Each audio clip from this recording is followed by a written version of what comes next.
On Tuesday, September 9th, Israel conducted an airstrike in Doha, Qatar, targeting a meeting of top Hamas leaders. It took place around 3 to 4 pm in the afternoon, Doha's local time. Now, pause for a second. Qatar. That's far away from Israel. And Doha, that's not a battlefield. It's usually the place where peace talks happen, where negotiations take place, where mediators sit at the table. Although we know Qatar is notorious, but on the international stage, many peace talks and important negotiations have happened in Doha. So why would Israel strike there? That's exactly why this story is such a big deal. Now, this was not a random attack. Israeli military had intelligence that top Hamas leaders were in Doha, so they went for it. The target was a compound in the West Bay Lagoon area of Doha. It's a high-profile district near embassies, schools, residential compounds. Israel's main target was assassinating key Hamas political figures and Palestinian negotiators, including the group's chief negotiator, Khalil al-Hayya. And why was he the target? Because as per Israeli intelligence, this Hamas political leader was meeting in Doha to discuss a US-backed ceasefire proposal between Israel and Hamas. When I say Hamas, it is the Gaza side. That means Qatar is again playing the role of a mediator, and Israel clearly doesn't like it as well as doesn't care where the negotiation is happening. That also means breaching Qatar's sovereignty and territorial integrity is the least of their concern. Even the Israeli Prime Minister Benjamin Netanyahu has said in simple words, those days are over when leaders of terror enjoy immunity anywhere. In other words, Israel's new message is, we'll hunt you down wherever you are, even if you are in what you think is a safe zone. If you see, this isn't new for Israel. You remember the 1972 Munich Olympics massacre, Operation Wrath of God. Israeli intelligence agency Mossad hunted down those responsible for the attack. So Israel has done this before. What's new now is that earlier Israel avoided carrying out strikes in neutral countries like Qatar, but this time the gloves are off. Now I know many of you are curious about how Israel carried out the airstrike.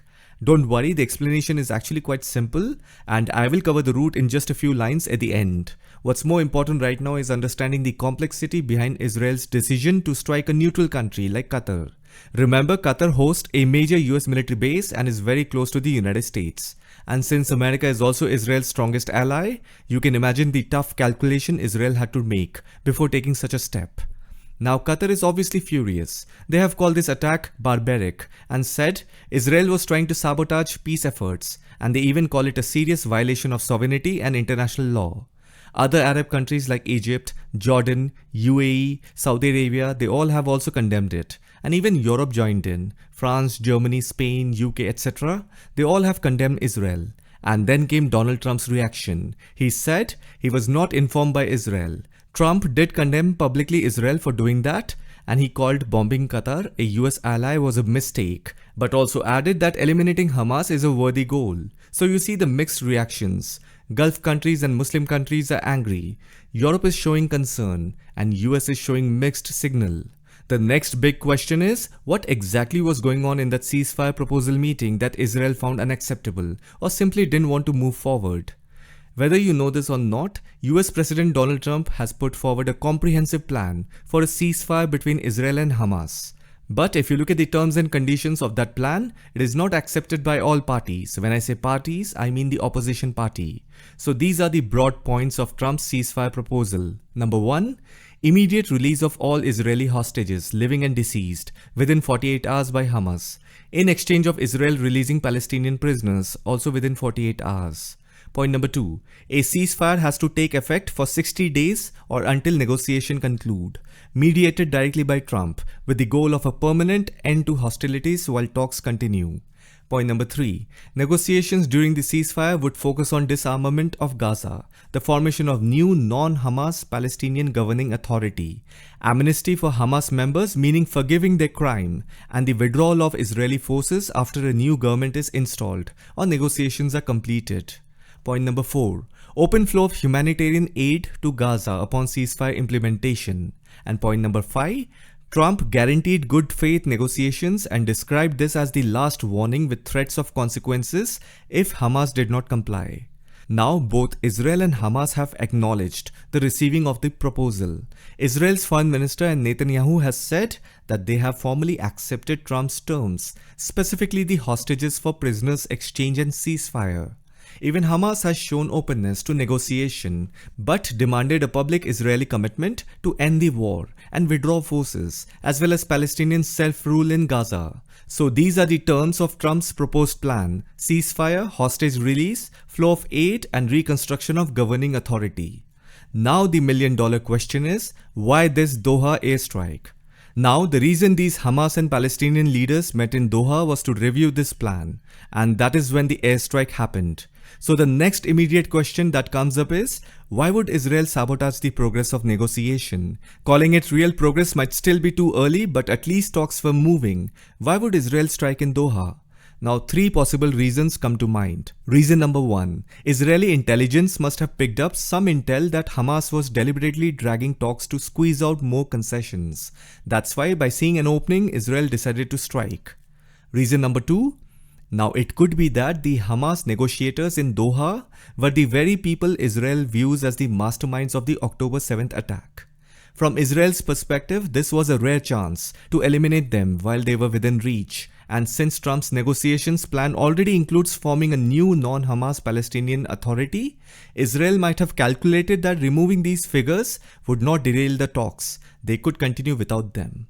And the third reason is, Israel never really wanted any kind of ceasefire plan in the first place, because negotiating with Hamas is like restarting the whole mess and give Hamas and Palestinian extremists a chance to restart, regroup all over again with a new approach. And already Israel has a plan to relocate Palestinians in Gaza to places like South Sudan. I have a video on it. Watch it, you will understand. So the point is, for Israel, instead of negotiation, remove the threat once and for all. They are like, let's neutralize these leaders and relocate Gaza people, and everything in Gaza Strip has to be done and dusted so that the root is destroyed once and for all. Now, to figure out which one of these options may be the real reason, we need to look at Trump's reaction on all this. So if we look at Trump's statement, he said, "This strike was totally Israeli Prime Minister's decision, not mine." But then in the same statement, he also said, eliminating those Hamas members who profited off the misery of Gaza people is a worthy goal. You see two opposite statements by the same person in one tweet. That means he is not happy with what Israel did, but he is also okay now that Israel has done it. And then in the same statement down here, Trump also mentioned he spoke to Prime Minister Netanyahu after the attack, and the Israeli Prime Minister told him that now he wants to make peace. With that, you can figure out that option 2 seems to be more of an appropriate reason behind Israeli strike in Qatar. And both Israel and the United States knows that the negotiation plan already includes forming a new non-Hamas Palestinian authority. That only means Israel has calculated that removing these people will not derail the talks. They can continue negotiations without them. Now let me show you how Israel did this airstrike. Israel did not send aircraft directly into the Qatari airspace. Instead, the strike was executed using a combination of long-range standoff weapons and fighter jets, operating from a safe distance. Now, Israeli Air Force used something called the air-launched ballistic missiles. So what happened was, 8 F-15s and 4 F-35 Israeli fighter jets went to the Red Sea. From there, they fired these missiles.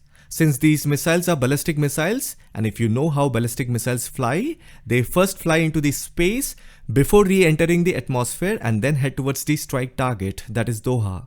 This approach allows the missiles to bypass the airspace of neighboring Arab nations like Saudi Arabia without a formal violation. This is the reason why ballistic missiles are dangerous and game changer.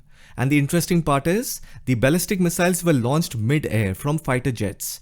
That demonstrates Israel's advanced military capabilities. It is possible, but it is uncommon, because for this you need to design the missile in such a way that it gets integrated to aircrafts. The aircraft then brings the missile to a high-speed, high-altitude launch point.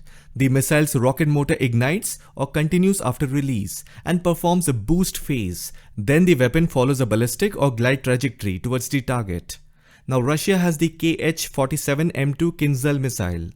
F-15 has this air ballistic missile integration, but F-35 doesn't have that capability yet.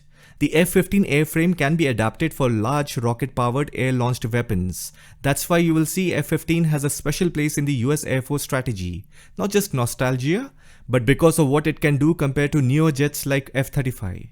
F-15 has a big powerful airframe. It can carry more fuel and weapons. The Russian Kinzhal missile Kh-47M2 can be deployed on MiG-31K and Tu-22 bomber. So this is how the Israeli F-15 fired these air ballistic missiles and neutralized their targets sitting in Doha. Now think about it. Qatar is a major ally of United States. That means Qatar also have United States Air Defense Network, the Patriot PAC-3 air defense system. But that failed to respond, and that raises questions about a potential system's failure or deliberate non-engagement. In theory, these systems should be able to detect and intercept incoming fighter aircraft or missiles, but that didn't happen. That's because again two things might have happened. One, these systems could not intercept or detect the trajectory of the incoming ballistic missiles. If that is the case, then serious question will be raised about Qatar's $1 billion investment. And point number two, Qatar's air defense systems are partially under US command control. Because to operate the Patriot defense system, they rely heavily on United States radars. Now that makes political control as important as technical ability. In other words, US commanders chose not to fire and avoid any escalation with Israel. So this is the whole story behind Israeli airstrike in Qatar. I hope you found this video informative. I'll see you in the next one.